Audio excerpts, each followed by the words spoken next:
Steady hand. That's it. Watch it. Passing off. We're away. We need help with the rat hole. Oh, at last.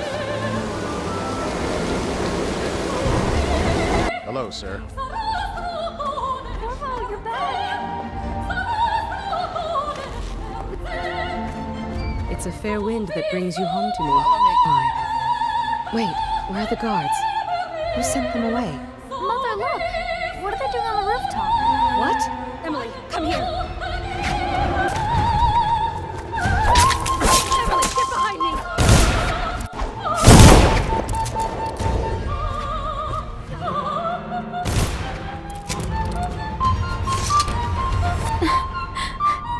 Corvo, thank you.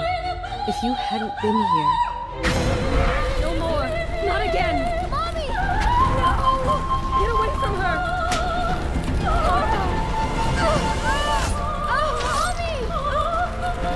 Get away!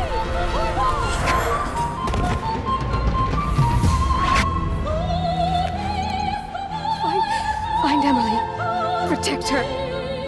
The only one who'll know what to do. Won't you? Corvo?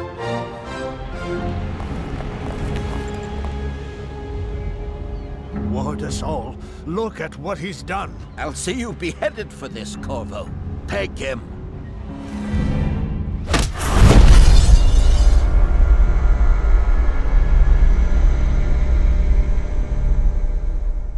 Hey, what's up guys, it's Nick and welcome to Dishonored. I've gotten absolutely zero requests to play this game, and so here I am. If you don't know what Dishonored is, I don't fucking care, look it up. Let's get into it. Now, as you saw by that master-crafted, beautiful intro, I'm a man named Corvo, living in the plagued city of Dunwall in the year 1837. I'm the bodyguard of the Empress, and apparently I'm not all that great because she got offed in the first 5 minutes. I'm also close with this girl named Emily, the daughter of the Empress. We're in the middle of this nice reunion when some crazy ass teleporting dudes attack us, taking Emily and killing the Empress. I was then framed by these guys for the murder and taken to a prison. This is why you never trust a bald man. Luckily, my sentence didn't last very long, as when I ate my generous rations for the day, I was given a key to my cell and a letter from an anonymous person saying to escape to the sewers. I understood what I had to do and checked out of my room, taking a sword in the process. I already ran into my first problem though, as there were guards right outside the room, and since I'm a bumbling fucking idiot, they caught me. No worries though, as I am skilled in all types of combat. I then snuck around the luxurious prison and acquired a gun in the process. As I was looking for a certain key to progress, I dropped on this guy, slicing him open and spilling his guts onto the floor. I must have traumatized this guard because it took him a solid 45 seconds to finally realize what just occurred. Poor guy couldn't even grieve for his friend for long though, as he met his fate as well. I experimented with the top tier physics by grabbing some bottles with my mind and hurling them across the room, probably causing a lot of unneeded attention to myself. But I guess the guards just assume it's some paranormal shit and don't pay attention to it. Once I got myself to the final door guarding my freedom, I quickly ate 2 elephants worth of snacks and blew that shit sky high. It's freedom time, baby. Once I went outside, something a lot of you still have yet to complete, I dove into the river as I was being shot at. Now this is some action-packed, high-octane gameplay. My heart's just racing looking back on it. But as I made my way to the sewer door, I guess the guards decided that I had escaped because they didn't follow me. I mean, it can't really be that difficult to get me in there, can it? It's literally just a straight hallway. They're just some slackers. Anyways, I finally made it to the sewer, and as promised, there was another letter for me telling me again to just keep moving. Not very useful, are they? As I was crawling around above some guards, I found that rats are meant to be avoided. I guess it turns out that I'm not all there, because when I saw those rats devouring a corpse, I wanted to know what it felt like to get nibbled at. I soon regretted that decision. After inhaling several pounds of rat shit particles into my lungs, I finally escaped the sewers and ran into a guy named Samuel who had written those letters. As we sailed the 7 seas of feces, we eventually reached the base of the Loyalists, a group who want to fuck up the guys who killed the Empress. Once we got off the boat, I walked into this little bar where I met Admiral Havelock and Trevor Pendleton, who has a fucking staring problem apparently. I will take this outside, motherfucker. They told me about their goal of wanting to take down those who killed the the Empress and save Emily so she can take her place on the throne. After our chat, I stuck my knife into I was sent to a guy named Piero who I could pay to make me some weapons and gear. I'm not really sure why he's trying to monetize this, seeing as he too probably wants Emily saved and I'm his only customer. He could just easily sit there making the best stuff for me at all times. What else do you have going on in your life, dude? You got plans or some shit? You think you're better than me? Although I was unsatisfied with having to cough up coin to save Emily and probably Dunwall, I gave in and bought some upgrades for my weapons. I then went to bed after my long day and dreamed of candy and happiness. When I woke up, something just didn't seem quite right. The water floating up combined with the endless nothingness around me didn't seem normal. Along with all that, I found this greasy vampire looking like your average gamer. The guy didn't appreciate my remarks about his appearance and fucking branded me. With that mark came powers, so I can live with it. My power is that I can teleport like 6 feet. I mean, I guess it's cool if you need to urgently social distance or something. Other than that, this isn't all that great. As I was walking around this place, I found a still shot of Emily being throttled by the Pendletons, who I literally just met. Well, shit, man, if you had come to my mind like 2 days ago, this would be sorted out, wouldn't it? When my fun little tour was over, the guy gave me a damn heart that I could use to find runes. Runes could be used to give me more powers. See where this is going? All I have to do is just grip a slimy heart in my palm, and it'll lead me to greatness. When I was there, I managed to find my very first room. This is definitely going in the family photo album. With my room, I bought dark vision, which allowed me to peep in on people through walls. I promise these will get cooler later on. I then actually woke up, this time with the rising sun being outside instead of a void. I walked back down to the bar, and Admiral Halfcock, or whatever his name was, told me straight up that Overseer Campbell dies by my hand tonight. I don't think he knows that I do what I want when I want, and if we didn't have a common enemy, this situation would get real ugly. He also told me to collect his journal once he was dead because it might contain Emily's location. There was also the option to spare him, but you know, we don't do that here. Samuel sailed me to Holger Square, where Campbell was located. I soon got to work shooting people in the head and killing innocent civilians for big rewards. When I was having a nice midnight stroll, heart in one hand, blade in the other, I saw this crazy woman throwing shit from her apartment. I decided to teach her a lesson about littering, but when I climbed into her apartment, she fucking vanished. I eventually found her playing in the sink and found that she was blind and old as hell. In the middle of our introductions, I found that her name was Granny Rags and that some hooligans were always pounding on her door messing with her. I assured her I would deal with them and threw a bottle at her. After I contributed my fair share of bullying, I wanted to meet the gentleman harassing old Rags. When I opened the home to them, I will say that I did not expect them to throw fucking fire at me. It was quite unexpected. I then told the woman of the news that the men had mysteriously passed away, and she led me to another one of those runes. As I was ridding the world of some thugs making insane, borderline impossible leaps to make a kill, I found this guy boarded up in a building. And why is everyone so fucking old? What's with that? Can't we just get one character that doesn't look like they're a jump scare away from life support? Anyways, the guy told me about his business, trying to sell me things just like Piero. I then slipped past him and stole every ounce of money he ever made, apparently. I also ate all of his food, broke his bottles, and was on my way. After collecting a few more runes on my adventure, I bought the Bend Time ability, which allows me to just slow down time for a short period. In other words, I will be supreme on the battlefield now. After acquiring my new power, I found Overseer Martin locked up, and I guess I needed to save him. Do not fret, dear Martin, because the great Corvo is here now. After freeing him, he crossed his arms and ordered me to kill Campbell quickly. I'm starting to get tired of these bitches telling me what to do, especially seconds after saving them. If I wanted to, I could take that throne and then nobody could boss me around. It's too bad I don't care enough to take that role though. When I got into my next battle, I tested out my slow time ability and it was super cool. I mean, I can't really say anything about it, I just wanted to show it here.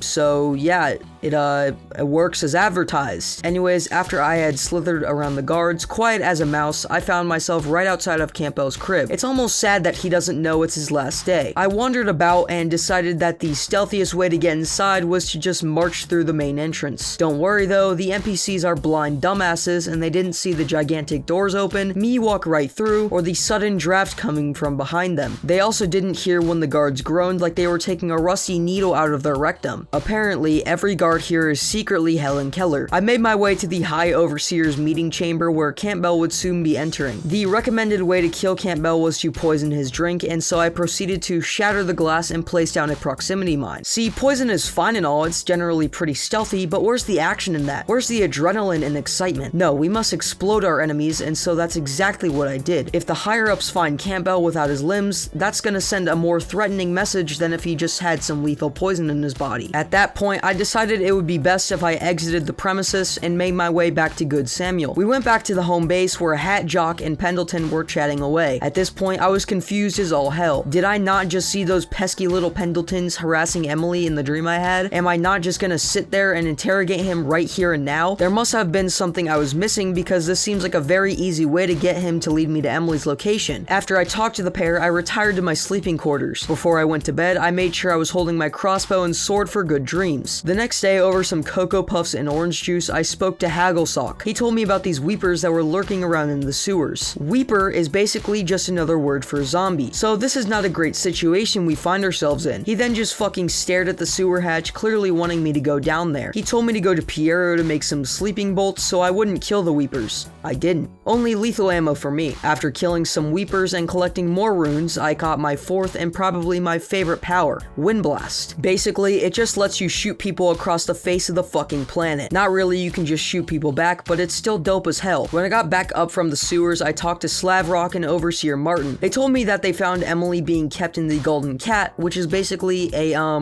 how do I put this? Well, let's just say that lewd women like to hang around there for entertainment. I was wrong about that Pendleton dude though, because it wasn't him that had Emily, it was his little shit twins. So my mission was to kill the Pendletons and save Emily. I'm sure our friend Senior Pendleton won't be too happy with this arrangement, but it's what has to be done. Sucks to suck, I guess. After my mission was given to me, I went over to Samuel and we set off for the Golden Cat. It's time to get Emily back, but that'll be next video. For now, that's all I have for you. If you like this new series or have any feedback, make sure to leave it down in the comments because I love reading them. Also, make sure to join my Discord because it's a great place to talk to me or my community. And with that, I will see you guys in the next video.